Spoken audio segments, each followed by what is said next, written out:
Guten Tag, Kinder. This is Airsoft NTT, and welcome to today's video where I'm showing you my top 10 rarest German items.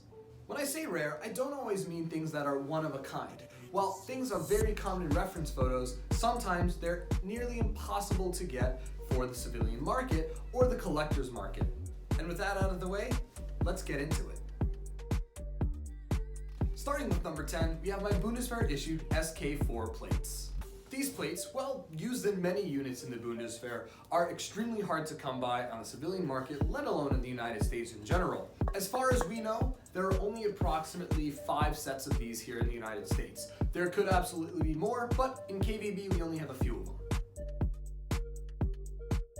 This next item is one of my favorites in my collection, and this is the MSA TCAP.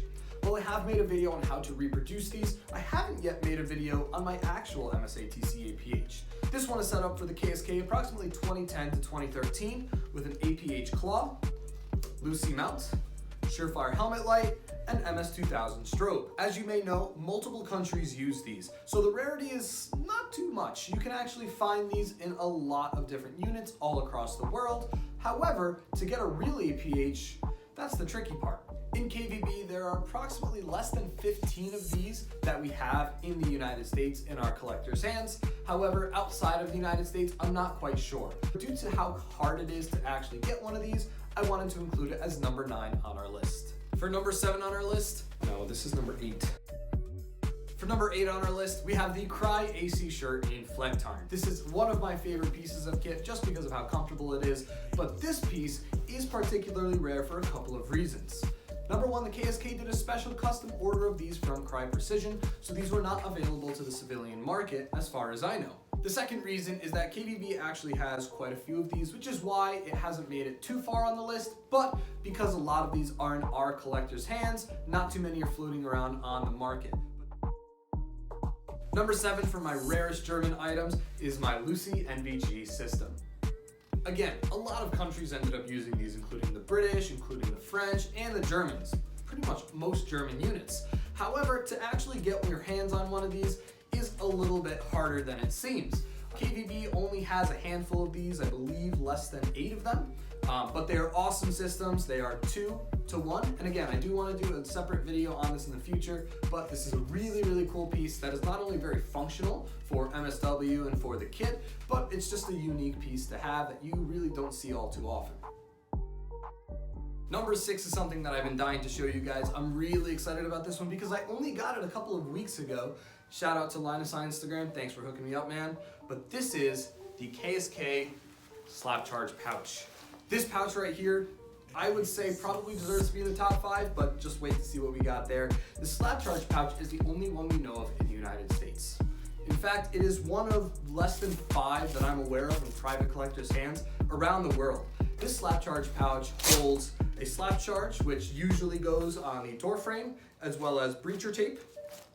And a lot of guys in the KSK from 2010 to 2013 especially, although it has been seen later, use these on their kits in some way, shape, or form. The most common placement I've seen is on the rear cummerbund, and that's how I have it here. So you will see a breacher kit in the near future. Stay tuned for that. But let's move on to the top 5.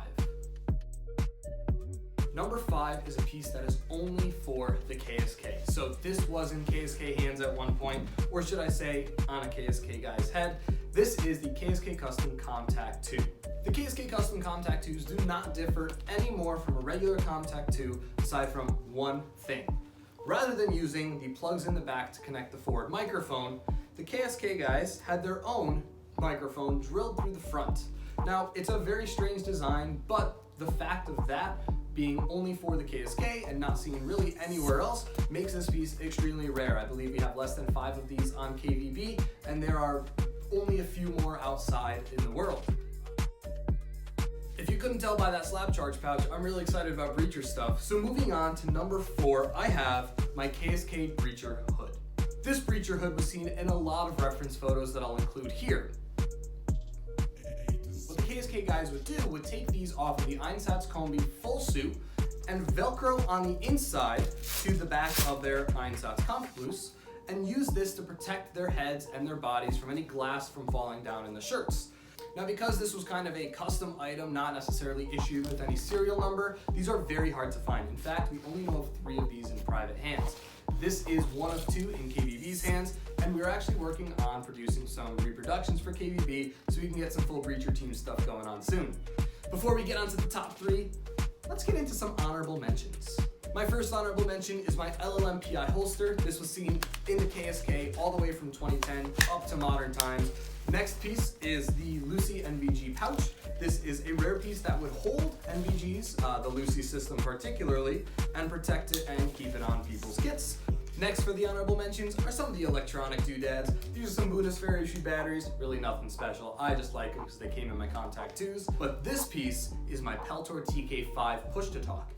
This usually connected to an FL4 DKSK, but because that part is even more rare, this is all I have. It is a push-to-talk that guys would mount on their front of their plate carrier or their headset, and in fact has been used all the way from 2012, 2013, up to modern times. You still see guys using this. Now, when I said rare items, I have been talking about items that have multiplicities. There are more than just one scene. For this top 3, I want to get into some of the stuff that is only one of one. Things in my German collection that I've never seen outside of it that I'm really excited to show you guys today. Number 3 are a couple of pouches that we've never seen before. In fact, we've only seen a variant of it, and never this one particularly. Lindnerhof Tactic makes pouches for not only the Bundeswehr, but some of the Austrian groups as well. These are Flecktarn 5.56 magazine pouches. These double magazine pouches carry 2 5.56 magazines for your typical AUG or AR. They will not, however, fit G36 magazines. These pouches have only been seen in one reference photo in tan, and I will show you guys that here. So in Flecktarn, they're pretty rare. In fact, continuing to number 2, we have a Lucy mount. Now, you've seen KBB, all of us have Lucy mounts, and that is pretty much a staple for a lot of German kits. However, there's something different about this one. This Lucy mount was an EGB member's. In fact, we have his photo here. As you can see, it looks like the claw was extended and 2 screws bolted on a separate sheet of metal. What this was done for, aside to raise the Lucy mount, I have no clue, but this piece is a one of one. Now for number 1, let's take a trip back through time. Lindnerhof Tactic has recently come out with Multitarn, producing a lot of Thanksgiving leftover looking pouches. Before that, they had some of the desert stuff. The Gen 5 suite of sets, the Gen 3, which is a little bit older, a little bit bulkier, but still has that classic charm. What happened before that though? Before Lindnerhof Tactic started producing their own gear, they actually contracted a very well-known American manufacturer to produce their gear in Flecktarn. Now, if you know anything about Lindnerhof history, you know from the early runs of Flecktarn pouches, you'll see a lot of designs very similar to Tactical Tailor. And that, my friends, is exactly what we have here. A Tactical Tailor Lindnerhof plate carrier. While relatively similar in design to the Gen 3 plate carrier, it has a few notable differences. Tactical Tailor produced the gear very early on before Lindnerhof got on their feet and created their own manufacturing process. There is actually a whole suite of pouches that you can find. I know some friends who have some other pieces, including this 40mm grenade pouch that is very common that you'll see on KSK kits. What's really ironic is that this piece has actually been floating around KBB for quite some time. When I first wanted to build the KSK kit that KBB had, I was looking for Gen 3s on eBay, the US eBay, because I didn't know what I was looking for, and I actually saw this pop up. This popped up for $150, and I was like, that looks pretty darn close, but it wasn't exactly it, so I didn't get it. Turns out one of the KBB guys got it, and ever since it's been floating around in our group. No others have popped up on the civilian market, in reference photos, or photos of people's private collections. So I would consider this piece, while it was produced by Tactical Tailor, a one of one. And I'm really excited to have it in my collection. This is a Grail museum piece that I'm not gonna be letting go anytime soon. And that'll about wrap up the top 10 of my collection. However, here's a couple viewer submissions from you guys of your rare items. Welcome to this short intermission by myself, Steinmacher Surplus. I'm a German friend of Airsoft NCT, and I wanted to talk about my collection of rare Lindnerhof Tactic gear. As you can tell, it's not quite a lot, but it's some special stuff. Steven probably already talked to you about the tactical tailor pouches, so I won't get into these. As you can see, I have a pretty pristine double mag pouch, an issued and fairly abused grenade pouch, also made by Tactical Tailor for Lindnerhof Tactic, and a pretty special one, a Tactical Tailor, not made for Lindnerhof Tactic, but certainly probably issued to a German counterpart, also made by Tactical Tailor, with a Lindnerhof Tactic issued NVG insert right in there. As you can see, there's a normal looking dump pouch which is produced by Lindnerhof Tactic and available to all customers, but as you can see, this one is a custom pouch which includes a feature to hold explosive charges or signal flares right in the dump pouch.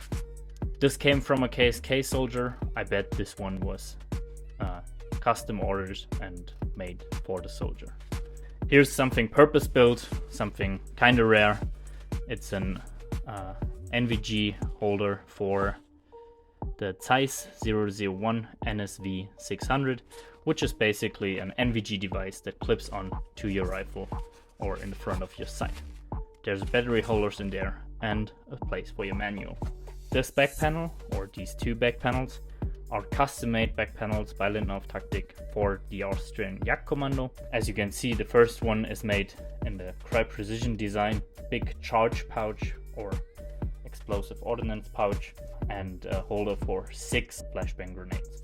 It also accommodates Velcro to add labels, and as you can see, a place to store your breaching tools. Basically the last set you can see right here. It's a smaller panel also made for the Jagdkommando, and I wanted to point out that the zipper you can see right here is custom for the Jagdkommando, which have the appropriate other side of the zipper on their custom Gen 4 and Gen 5 Lindnerhof Tactic plate carriers. And as you can see, my background is in multitan. This background is a Gore-Tex pant made by Lindnerhof Tactic with wide suspenders in the Arc'teryx style, made by Lindnerhof Tactic with their own buckle design, and as you can see, in fairly good condition. I hope you enjoyed this little overview, and I would love if you could check out my Instagram and YouTube channel. It's Steinmarder_surplus. Thank you for watching.